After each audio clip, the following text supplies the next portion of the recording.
I don't mean to stop you right there, but you use the word anarchist, and I'm not sure if I believe. Well, I guess if they're and comms, yeah, okay, that's I guess technically an anarchist, but I guess I stop you there because I have a hard time. I know you're probably into ANCAPs a little bit, but I'm talking about the yeah, traditional anarchists, right. which, by the way, goes back to killing McKinley. Okay. Mm-hmm. A lot of the Eastern European stuff started here. Right. Some of the philosophies were created and gestated here and then Right. were exported to Eastern Europe, Soviet Union, things like that. So no. When I say anarchist, I'm talking about the long traditional bomb throwing anti-American anarchist who has kind of merged into a communist. And yes, I know that we have the Michael Malices who call himself an anarchist, and I'm pretty aware. And I like Michael; he's hilarious, but he also, I disagree with him on some of his points where he's full of shit. But well, where do you, since you brought it up, where do you think he's where do you think he goes off the rails? He goes off the rails in the sense that he likes to say, okay, everything can be private, all security is private, and you run a club, you just have your own security, we don't need the police, it's like bullshit, because the truth is, to get to your club, you're going to use a road. The road is paid for by the people who are doing it. Your private business is not going to cover the road expense to get everybody to go into that club, as an example. And then the security that you have at the club is backed up by the law enforcement that they hand you over to, unless you're running a mafia club, Michael. Then you're just shooting people and putting them in the desert. But that's really not acceptable to society. So that's where I depart from him. Well, that reminds me of there's a line in his book I'd love to run by you real quick, because I actually have it highlighted here, because hang on one sec here. But basically it's that famous C.S. Lewis line. Do you know what I'm talking about? Well, there's a few. There's it has to do with, hold on a sec here, I can probably bring it up here. Nope, that's not it.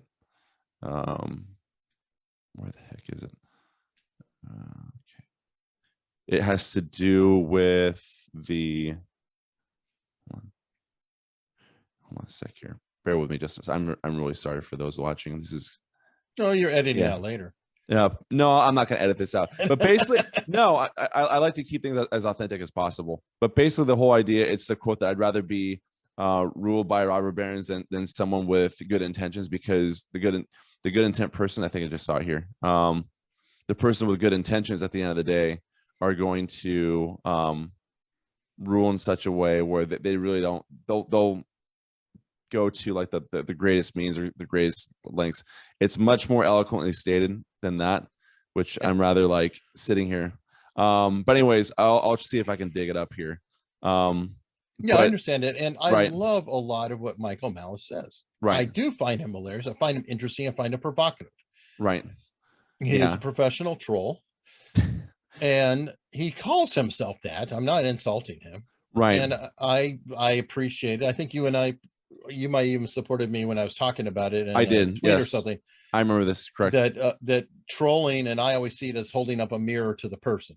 I agree. I think that's a good thing about that is that, here's the quote: "Of all tyrannies, a tyranny sincerely exercised for the good of its victims may be the most oppressive. It would be better to live under robber barons than under omnipotent moral busybodies. The robber baron's cruelty may sometimes sleep. His cupidity may at some point be satiated. But those who torment us for our own good will torment us without end, for they do so without the approval of their own conscience." So I think that's a very, very interesting quote. I tend to agree with it, just because there's a lot. I mean, I even think of it in terms of like whether or not we should have gone into Iraq, for example. Because if you think about it, like Saddam, what was he? He was effectively, you could say he was a robber baron in a lot of ways. That we propped up and put there. Right. But either way, he was a robber baron, right, in place, and as a result of him being removed from power, it created a power vacuum in a lot of ways, which resulted in a lot of chaos and it's called anarchy. Yeah.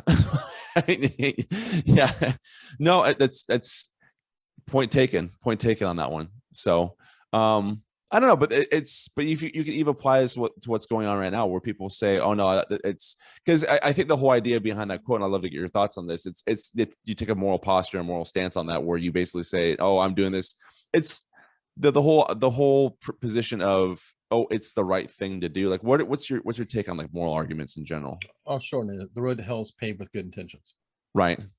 That's probably a simple way to summarize that quote. Yeah. I mean, I agree. Sure. Right.